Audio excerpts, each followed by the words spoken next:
Les troupes ukrainiennes ont de nouveau lancé des drones pour attaquer les régions arrières russes.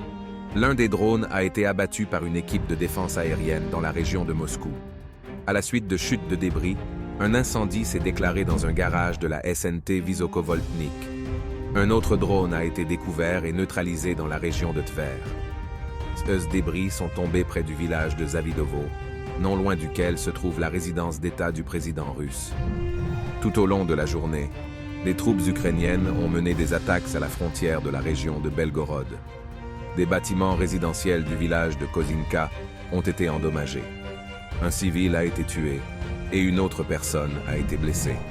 Dans le secteur de Starobelsk, les forces ukrainiennes attaquent occasionnellement dans la zone forestière de Serebriansky et de Torsky. Les unités russes repoussent rapidement les attaques avec des tirs d'armes légères et d'artillerie. L'armée ukrainienne n'arrête pas de bombarder les zones peuplées du Donbass. À Donetsk, les quartiers centraux de la ville ont été la cible de tirs massifs. Une personne a été tuée et au moins 7 autres ont été blessés.